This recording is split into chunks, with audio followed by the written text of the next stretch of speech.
Shabbat Shalom, nous sommes Parashat Noah. La parasha du déluge, c'est plutôt la parasha que Akadosh Baruch Hu veut sauver le monde.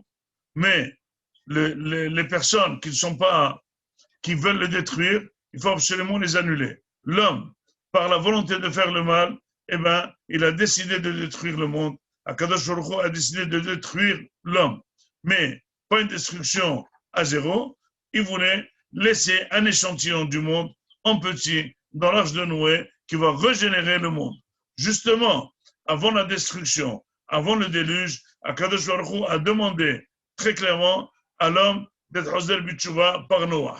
Il a fait ça pendant 120 ans. L'arche de Noé a pris 120 ans de construction. Il pouvait prendre 2, 3 ans et 4 ans, mais il a prolongé ça pour montrer que, parallèlement à ce qu'on menace que le monde va être détruit, on prépare le sauvetage de ceux qui vont être sauvés, c'est Noah.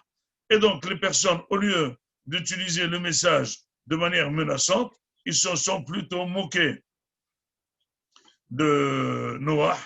Et le déluge est venu et Noah les a menacés. Il est rentré, lui, un échantillon de tout est rentré dans le monde. La teva a été fermée, le soleil, la pluie a commencé, le déluge n'a pas encore commencé, personne n'est Hosder B'Tshuva.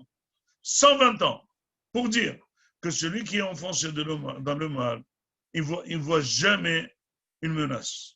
Vous voyez, c'est marqué dans la Gemara, il dit qu'un rachat, à la porte de sa tombe, il n'est pas Hosder B'Tshuva. Il est tellement plongé dans la Avera, à la porte de sa tombe, il ne va pas être Hosder B'Tshuva. Il y a des gens que, sur le lit de mort, ils disent, ne faites pas Kaddish sur moi. Je ne veux pas qu'il y ait un rave dans la Levaya. Pourquoi tellement ils sont enfoncés dans la Avera? La Avera a atteint des degrés très très forts. La Avera a atteint des degrés très forts au niveau financier, au niveau Ben Adam la Havero et au niveau de l'inceste. L'inceste a fait quelque chose de très très grave. Les gens se permettaient de prendre la femme de l'autre, ils allaient même avec les bêtes, tout jusqu'à ce qu'ils ont vu de leurs propres yeux que la personne sème dans la terre le grain de blé, elle reçoit de l'orge. Ça veut dire que même la terre, elle a commencé à faire les mêmes opérations pour dire que l'homme, il peut vraiment casser le monde et casser la nature. Akadosh Baruch Hu, c'est comme il est le propriétaire de l'avion, il a donné l'avion entre les mains d'un pilote, et bien sachez que le pilote peut faire tomber le monde. Nous, on peut détruire le monde. Hachem peut le détruire, mais nous aussi, on peut le détruire. Si on se comporte mal, on peut détruire le monde. Et c'est ce qui s'est passé. Et c'est ce qui s'est passé. Disent les Mefarshim, mais pourquoi Akadosh Baruch Hu a détruit même la terre, il fallait qu'il la rase à 30 cm. Je n'ai pas compris. Et pourquoi avec de l'eau chaude? Hagala, c'est ça. Pourquoi il a fait des choses très très fortes? Disent tout simplement, dit le Midrash, que finalement, si jamais Akadosh Baruch Hu n'aurait pas anéanti, s'il avait envoyé le Corona aux gens et remis à partir de nous à ses enfants, redémarrer le monde aurait respiré la Avera et il aurait fait des Averot. Inexplicable. Inexplicable. J'ai raconté une fois qu'il y a un Rosh Shiva qui a voyagé de Paris à Nice, d'Israël, un très grand Rosh Shiva. Il est dans un compartiment de train, il est en train de réfléchir dans un shiur et au donateur qu'il va voir à Nice, et puis il commence à avoir des pensées de femmes. Il n'a pas compris ce qui se passe. Il n'a jamais eu des pensées pareilles. Il est en train de regarder dans son compartiment qu'il y a un monsieur qui a un journal pornographique, il est en train de choses, et bien c'est investi.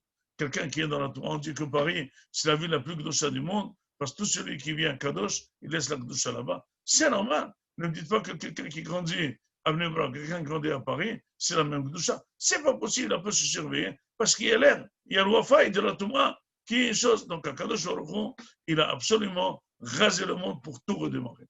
La question est donc pour dire que 120 ans d'attente, ça n'a rien donné. Ça n'a rien donné, la menace n'a pas été menacée, justement, ça n'a fait que l'inverse. Qu'est-ce qu'il a fait à Kadosh Baruch Hu pour promettre que le monde ne va pas retomber dans encore une autre crasse pour amener encore une fois le déluge? Justement, Kadosh Baruch Hu, il a juré de ne plus appeler le déluge.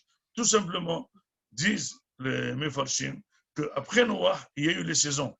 Le monde, le globe, il était droit, il a reçu un coup, il est devenu oblique. Donc, les saisons ont été créées, ce qu'on appelle l'hiver, l'automne, l'été, etc. Et avec ça, qu'est-ce qu'on a gagné? Disent que les saisons sont là pour baisser la force de l'homme, pour le rendre faible. Un homme affaibli, il a moins d'envie de faire la Avera. C'est ce qui s'est promis à Kadosh Baruch Hu, et c'est pour ça que le monde, plus ou moins, tient jusqu'au Covid-19 en l'an 5781. Nous sommes de nouveau menacés et nous voyons très bien que nous faisons un bras de fer avec Akadosh Baruch Hu. Est-ce qu'on va dépasser ça par médicalement et par nos forces, même s'il y a des gens qui meurent, ou bien on va devoir s'écraser et admettre qu'il y a des forces qui nous dépassent, et c'est Akadosh Baruch Hu qui nous a envoyés, et admettre Akadosh Baruch Hu comme roi. Le message, il est directement envoyé, corps religieux, aux sympathisants d'Akadosh Baruch Hu, qui eux doivent traduire le message que le Covid, c'est un réveil d'Akadosh Baruch Hu pour être en Zer B'Tshuva. Ça ne sert à rien d'aller réveiller les Hilonim, ils sont très bien endormis, ils se sentent très bien. Si jamais les religieux ne prennent pas ça en main, eh ben on est foutu. Et finalement, on ne prend pas ça en main. Parce que dans tout le monde, et en Israël en particulier, on a quitté les shul, on a quitté les shiurim, mais finalement, on va au supermarché. Quand les restaurants vont être fermés, on va aller au restaurant. Les gens, ils ont compris. Ce que les Hilonim ils permettent. Ce qu'ils interdisent, ils interdisent. Comme ils ont interdit les shul. Mais finalement, la même personne ne va pas à la shul le matin, elle va dans un super 2 heures en train de faire les courses dans un Auchan. Et elle fait la queue. Il n'y a aucune règle, il n'y a aucun éloignement, etc., etc. Les personnes, le bataille, on n'a pas encore compris que le Covid, il est directement dirigé par nous, envoyé d'Akadosh Baruch Hu pour être en Zer B'Tshuva. À nous de se prendre en main, de comprendre le message. Tout celui qui comprend le message, il va être dans la guerre de la Vezdat Hashem. Tout celui qui augmente ses tzedakot, tout celui qui arrange ses midot, tout celui qui augmente le shalom, tout celui qui augmente la Torah, tout celui qui fait attention plus à Shabbat, tout celui qui fait attention à la Torah, aux mitzvot, etc., etc., sera parmi ceux qui accepteront le Mashiach. Il ne faut pas avoir peur, il faut être sûr que c'est un coup d'Akadosh Baruch Hu, il faut être rassuré qu'Akadosh Baruch Hu va nous protéger, il faut être sûr que c'est Akadosh Baruch Hu au Mish'an, au Miftah la Tzadikim, et là, on voit la confiance. Quand Hachem te donne la main, il faut savoir que la main d'Hachem, elle est confiante, et on n'a pas d'avoir peur. On doit se protéger, mais on doit être content, on ne doit pas avoir peur, mais on doit parallèlement organiser tous nos comportements pour aller pour plus de Torah ou mitzvot, pour plus de réveil, pour admettre qu'Akadosh Baruch Hu il est Melech al Haredim, Melech al Am Israël, Melech al Kol HaGoyim, et bientôt nous accueillerons le Mashiach. Amen ve Amen. Shabbat Shalom Borach.